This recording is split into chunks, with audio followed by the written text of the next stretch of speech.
मुख्यमंत्री पुष्कर सिंह धामी ने ऋषिकेश में मेयर्स काउंसिल की 117वीं कार्यकारी समिति की बैठक में हिस्सा लिया। सीएम ने कहा कि बेहतर शहरी व्यवस्था और जनसेवा विकास की आधारशिला है।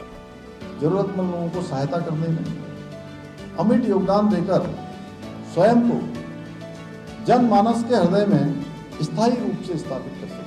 मुख्यमंत्री पुष्कर सिंह धामी ने कहा कि ये मंच शहरों को स्वच्छ, हरित और विकसित बनाने के लिए महत्वपूर्ण है।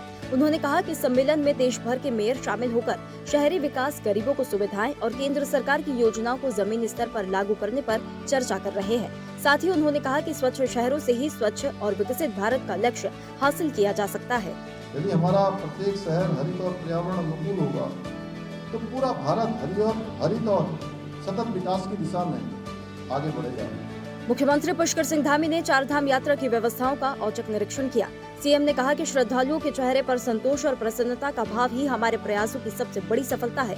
देवभूमि में आने वाले प्रत्येक श्रद्धालु की यात्रा सुरक्षित, सुगम और अविस्मरणीय बने, यही हमारा सतत प्रयास है। ये अत्यंत हर्ष का विषय है कि श्रद्धालुओं को प्रदेश सरकार की व्यवस्थाएं पसंद आ रही है और वो चारधाम यात्रा के दिव्य और सुखद अनुभवों को अपने साथ लेकर घर लौट रहे हैं। जो लोग भी आए हैं उनको सबको दर्शन हो जाए, अच्छा दर्शन हो, किसी प्रकार की किसी को परेशानी न हो। सभी विभागों को भी कहा गया है और मैं स्वयं भी इसकी मॉनिटरिंग कर रहा हूँ। मुख्यमंत्री पुष्कर सिंह धामी ने दिल्ली के मालवीय नगर में हुए हादसे पर दुख जताया। सीएम ने कहा कि होटल में हुई आगजनी की घटना अत्यंत दुखद और हृदय विदारक है।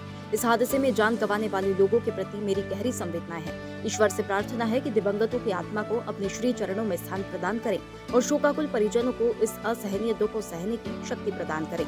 सभी घायलों के शीघ्र स्वास्थ्य लाभ की कामना करता हूँ। मुख्यमंत्री पुष्कर सिंह धामी ने कहा कि उत्तराखंड आने वाले पर्यटकों और श्रद्धालुओं की संख्या में लगातार वृद्धि हो रही है। हमारी सरकार बेहतर आधारभूत संरचना, सुदृढ़ सड़क संपर्क और अन्य व्यवस्थाएं सुनिश्चित करने के लिए निरंतर कार्य कर रही है, जिससे श्रद्धालुओं की यात्रा सुरक्षित, सुगम और सुविधाजनक बन सके। मुख्यमंत्री पुष्कर सिंह धामी ने कहा कि हमारी सरकार ने ऑपरेशन काल नेमी शुरू कर साफ संदेश दिया है कि श्रद्धालुओं की आस्था के साथ किसी भी प्रकार का छल या धोखा बर्दाश्त नहीं किया जाएगा। धर्म के नाम पर ठगी और पाखंड फैलाने वाले तत्वों पर सख्त कार्रवाई, देवभूमि की गरिमा और धार्मिक वातावरण को सुरक्षित रखने का कार्य किया जा रहा है।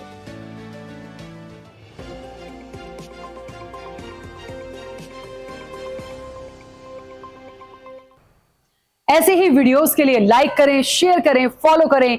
YouTube पर जाकर सब्सक्राइब कर बेल आइकन दबाना ना भूलें और ताजा अपडेट्स के लिए swedeshlive.com पर जरूर जाएं।